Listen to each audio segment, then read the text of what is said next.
Mr. President, Senator from Illinois. ask to consider the quorum call be suspended. Without objection. Mr. President, the Rohingya are one of many ethnic groups, largely Muslim, who live for centuries in Burma, now known as Myanmar, with a majority of them in the western coastal state known as the Rakhine State.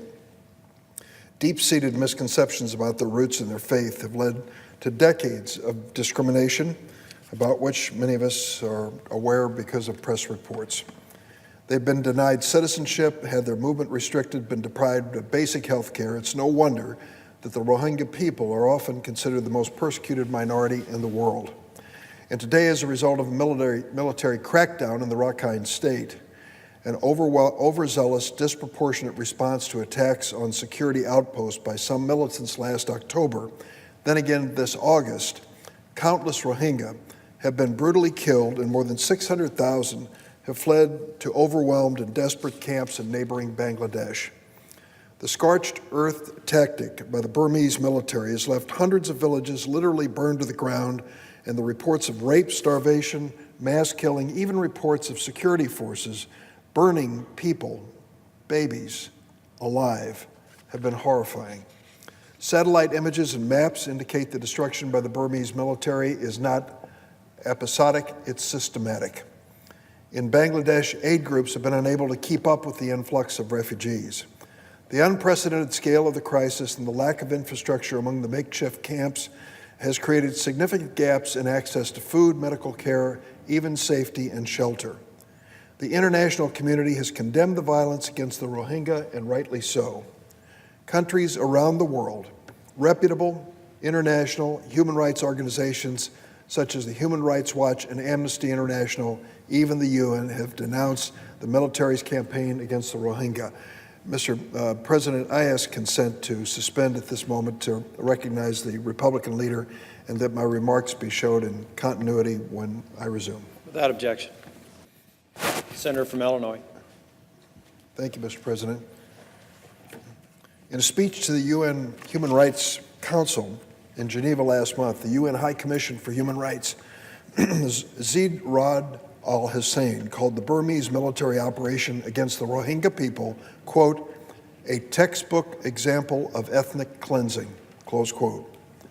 Many of my colleagues in this chamber joined me when I introduced Senate Resolution 250 to condemn these atrocities. And a large group of us also wrote to the administration recently to urge Secretary Tillerson and Administrator Green to help resolve the crisis and provide critically needed aid. Just yesterday, in a Senate Foreign Relations Committee hearing, my friend and colleague, Senator Ben Cardin of Maryland, labeled the crisis a, quote, genocide, close quote. And yet, Aung San Suu Kyi, the de facto leader of Burma, the Nobel laureate, has largely done and said too little. Now, I've followed Aung San Suu Kyi for over the years. I join many of my colleagues in praising her struggle for democracy. After 15 years under house arrest, she and the National League for Democracy won a landslide victory in the first national vote since Burma's transition to civilian rule in 2015. More than 2 decades after her party was denied its victory in the 1990 election. I admire her so much for her nonviolent struggle for political freedom and human rights.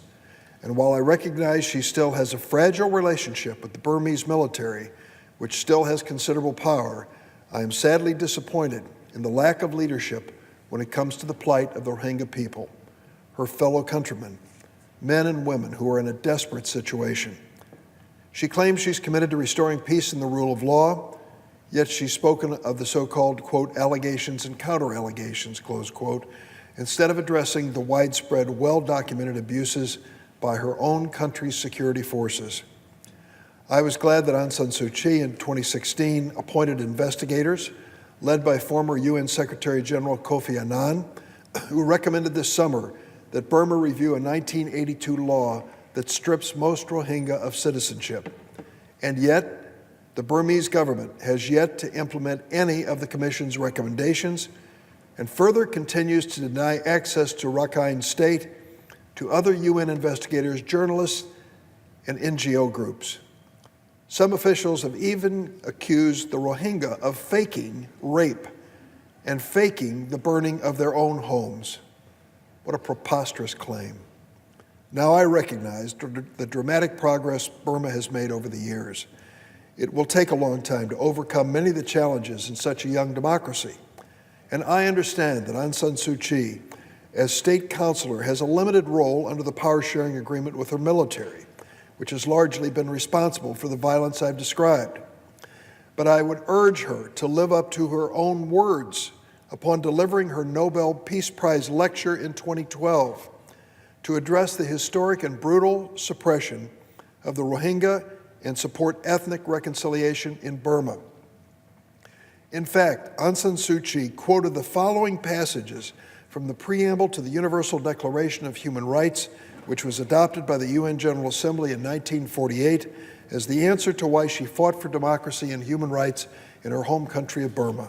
She said, "Disregard and contempt for human rights have resulted in barbarous acts which have outraged the conscience of mankind, and the advent of a world in which human beings shall enjoy freedom of speech and belief, freedom from fear and want, has been proclaimed as the highest aspiration of the common people. It is essential, if man is not to be compelled to have recourse as a last resort to rebellion against tyranny and oppression, that human rights should be protected by the rule of law." These are wise words used by Aung San Suu Kyi when she received her Nobel Prize. They're words that apply today to this crisis within her own country. I'm committed to doing what I can in Congress to hold those in the Burmese military personally accountable for the reprehensible human rights violations against the Rohingya. Mr. President, I want to note that I've also had the opportunity over the October recess to meet with some members of the Rohingya community who have resettled in my home state of Illinois over the years. About 1,500 Rohingya people live in the Chicagoland area. Among them was Nasir Zakaria. He helped found the Rohingya Cultural Center in Chicago, the first Rohingya community center in America.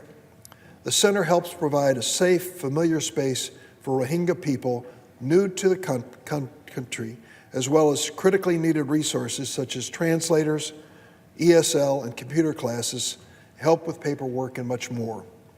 When I met Nasser and the other members of the community about a week ago with my wife, they told me about the phone calls and photos they received late at night from family and friends fleeing the violence, looking for safety in Bangladesh.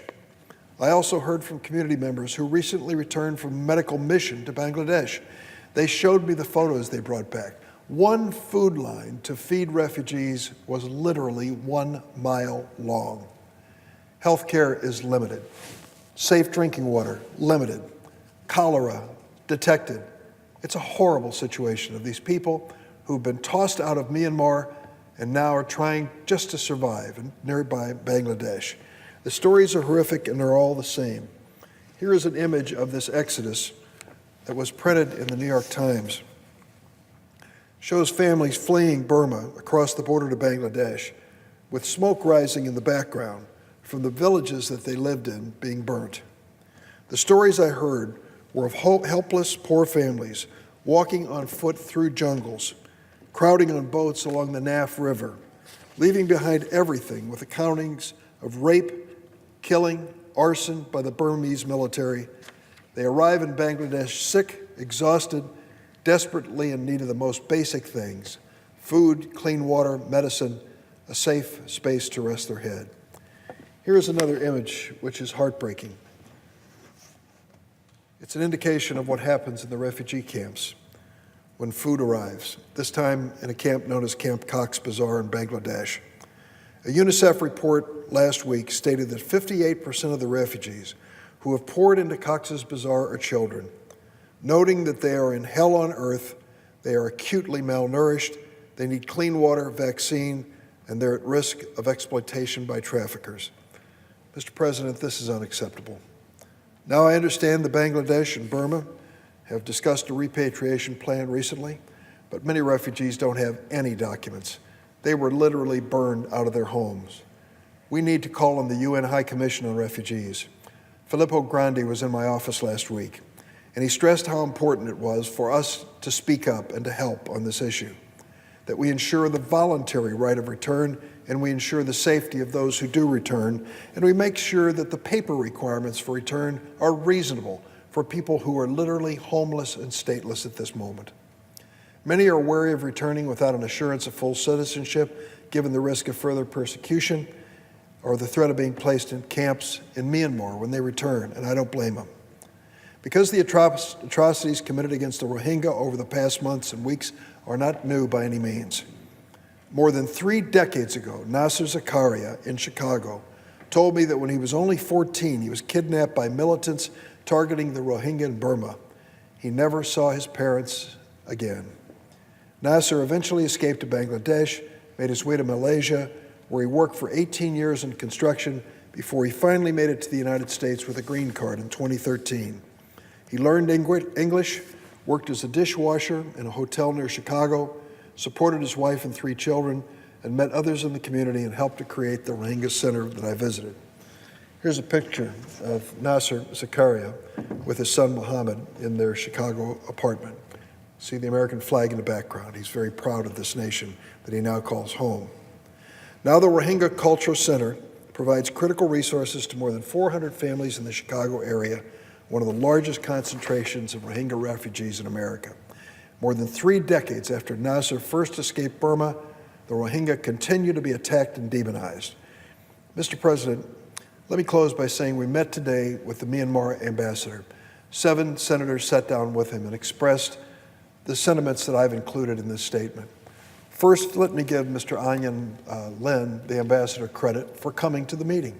He knew what we were going to raise, and yet he came, he took notes, and he assured us that he would respond to this, that we'd be able to come back in a week or 2 for a progress report on what is being done, that he would allow or plead for access of UN personnel as well as NGO groups into the northern Rakhine area currently being denied access, that he would personally make it clear to his government we wanted those responsible for these atrocities held accountable.